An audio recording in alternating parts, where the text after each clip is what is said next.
Salut à tous, ici Playmaker et bienvenue au dojo pour parler de Gatling Dragon et Zest Achilles. Durant la saison 6, vous avez été nombreux à vouloir des évolutions à ces toupies, et c'est l'une des raisons pour laquelle je parle d'elles ensemble. Alors installez-vous et démarrons. Gatling Dragon reste dans la lignée de ses grandes sœurs, une toupie de type attaque axée sur le barrage, dont son driver charge et metal dash. Un driver lourd, muni de métal et assez peu stable, parfait pour les attaques en barrage. Côté disque, on retrouve Karma. Avec Longinus, vu qu'elle tournait dans le sens opposé de son orientation, elle générait une force descendante pour rendre plus fort les coups apportés par le dessous. Mais là, elle accompagne une toupie à rotation droite, donc elle va générer une force ascendante et concentrer sa force vers le layer. Et justement, c'est le layer qui va faire le gros du taf. Le DBK possède un effet ressort similaire à celui de Valkyrie 1, mais en moins ample. Là où Valkyrie 1 va plus amortir les coups adverses, Dragon va les rendre plus facilement. D'où mon combo de chaîne dragon que je vous avais parlé dans ma vidéo précédente. Gatling lui possède des têtes de dragon qui vont s'activer après quelques coups du rond combat. Et libérer des lames à mouvement libre qui vont glisser de gauche à droite pour de l'attaque barrage encore une fois. Ce gimmick sera cependant verrouillé en high mode, vous aurez un bloc qui va ressembler un peu à Ace Dragon ou même Imperial Dragon. Autant j'aime beaucoup cette dragon, autant je trouve qu'on a exactement le même problème que Xavier Valkyrie. Le gimmick du corps et celui du blade ne vont pas ensemble. Ils se contredisent trop selon moi pour profiter pleinement de leur capacité. Surtout que Valkyrie 1 comme dragon, jouer sur un combo d'attaque très agressif avec un driver dash risque de voir leurs dents s'abîmer, c'est à cause du gimmick de ressort qui fait ça. C'est pour ça que je préfère l'utiliser dans des combos défensifs, et surtout que l'effet de ressort, je trouve que c'est pas si efficace que ça en attaque. C'est pour ça que niveau des combos, je vous propose Gatling Valkyrie 2, Nexus High Eternal 10. Gatling n'a pas besoin d'effet ressort pour être efficace, autant doubler son effet avec celui du Degir pour donner plein de petits coups à l'adversaire. High Eternal sert surtout à stabiliser ensemble et minimiser les frottements. Il n'y a pas de driver dash parce que pas besoin. Ensuite passons aux Zest Achilles Customize Set. Côté pièces, on retrouve un Fortress, un Metal Never qui sera parfait pour les combos d'endurance avec le poids du Metal Lock en bonus, donc encore une fois avec Kerbeus ou Bahamut ce sera parfait, une Chain Phoenix 2 noire qui permet de recréer une Prominence Phoenix façon Dead Phoenix, et une Holo Ragnarok One Defense toute dorée. Beaucoup de gens me conseillent de jouer cette holo avec Shot, le driver qui saute de Valkyrie. Du coup pour cette vidéo j'ai essayé et effectivement le résultat est plutôt étonnant.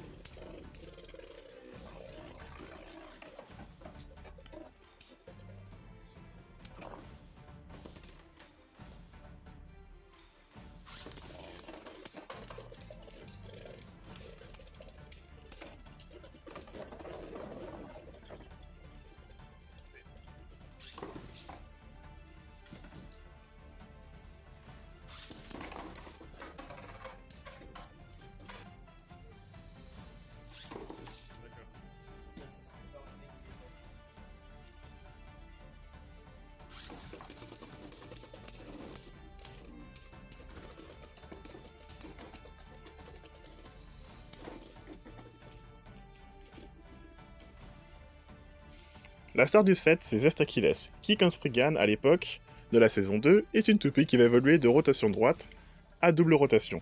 Et on vient de découvrir justement que King Helios, qui tournait que à gauche, est aussi à double rotation maintenant, et même chose pour Super Hyperion, qui était de rotation droite et qui est maintenant à double rotation.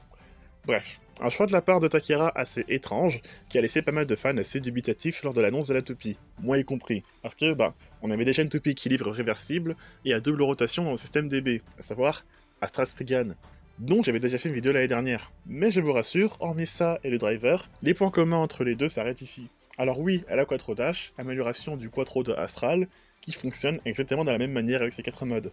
Côté disque, on a Illégal, qui est un tout nouveau DB disque. Beaucoup l'ont comparé à Over, le disque de Astral encore une fois, mais la forme de la pièce est assez différente. Là où Over semblait s'inspirer du Core Disc 0 de Requiem, Illégal semble s'inspirer de Outer, le disque de Orichalcum, et qui possède une capacité d'endurance assez intéressante. On a aussi un nouveau DB Armor, fort, avec 4 poids qui ressortent légèrement.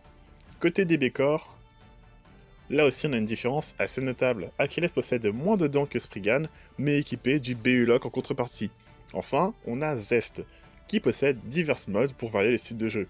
Tout comme ses grandes sœurs de Gachi et Super King, Zest possède un anneau appelé Zest Sword, qui peut se poser par-dessus ou par-dessous. Posé par-dessus en rotation droite, c'est le mode attaque. Le Sword prolonge les deux lames offensives du Blade, et on a ces deux points de contact arrondis qui ressortent assez bien. Posé par-dessous et toujours en rotation droite, c'est le mode défense. Le Sword vient prolonger les deux points de contact arrondis pour rendre la toupie un peu plus ronde et crantée pour encaisser les coups. Et chose que je n'avais pas compris dans mon analyse en vrac, En rotation gauche, le sword fonctionne en miroir, et les modes avec.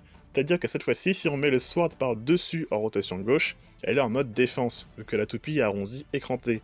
Mais si on la met par-dessous en rotation gauche, on est en mode attaque. On retrouve nos deux points de contact et nos deux lames.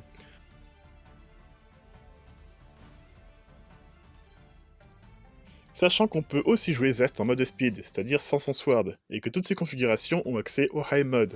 En combo stack, c'est ce qui laisse atteint donc les 48 combinaisons réalisables. Si on met d'autres pièces qui possèdent aussi divers modes, on peut facilement augmenter ce chiffre. Sauf qu'il y a un petit, entre guillemets, problème avec Zest Achilles qui pourrait expliquer pourquoi j'ai l'impression que cette toupie a été très vite mise de côté et très vite oubliée. Autant on se moque de Hasbro avec leur layer creux et fin, autant la Zest réussit l'exploit d'être encore plus fine que Union Infinite. Et au moment où j'ai fait cette vidéo, je ne vois pas comment jouer Zest Achilles sans son sword. Aussi, le DB Armor va légèrement ressortir, ce qui va créer un petit espace entre le layer et le disque, même en low mode. Sachant que les joueurs pseudo-compétitifs jouent le low mode pour que justement il n'y ait pas d'espace au milieu, on comprend mieux maintenant pourquoi il n'y a que très peu de combos avec Zest Achilles sur internet. Et sachez que Gatling aussi a ce délire d'armor qui ressort. Pour Zest, cet espace disparaît en mettant le Zest Sword par-dessous, sinon on peut rien y faire. Et vous me connaissez, j'ai trouvé la solution, bien évidemment. Ce petit espace dans le mode expose les points de contact du disque. Du coup, j'ai mis le D-Gear avec Gatling sur le combo que j'ai évoqué plus tôt dans la vidéo, et pour Zest, j'ai mis le S-Gear, qui possède en plus deux modes, donc plus de possibilités de combinaison. Côté driver, je cherche encore. Dans ma vidéo test, j'ai essayé avec High Charge Dash, c'était pas trop mal en soi. Pour finir, ces deux toupies sont vendues avec deux des nouveaux gears qu'on avait sous BU. Le D-Gear qui va se placer sur Nexus et coulisser sur un quart de tour avant de se bloquer. Contrairement au S-Gear, il ne possède pas de deuxième mode. Et au niveau de la forme du gimmick, il est inspiré du disque Sting de Ace Dragon 1. Et si vous la mettez sur All Might, il y aura l'effet de ressort. Donc je pense que là aussi, on va être sur du barrage et de la déstabilisation. L'autre gear est le A-Gear, une pièce qui va se fixer uniquement sur Divine. Contrairement au F-Gear, il n'est pas compatible avec Dynamite, Devil ni Dangerous. Et ce gear reprend la capacité de Achilles de passer d'une forme offensive à une forme défensive, et vice versa. En alignant les lames avec celles de Divine, on va augmenter son potentiel offensif, et en désaxant les lames, on va avoir un mode défense à 6 lames. Reste à savoir lequel vous conviendra le mieux, même si j'ai beaucoup de gens jouer avec le mode 3 lames, qui effectivement s'avère être très efficace pour de l'attaque.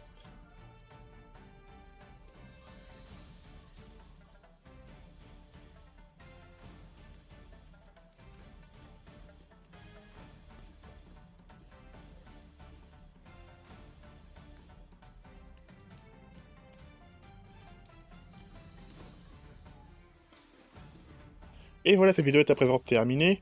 N'hésitez pas à laisser en commentaire si vous voulez voir des détails sur un gimmick ou sur une pièce ou sur un combo. L'espace commentaire est là pour ça et je suis là pour répondre. C'était Playmaker et sur ce je vous dis à la prochaine.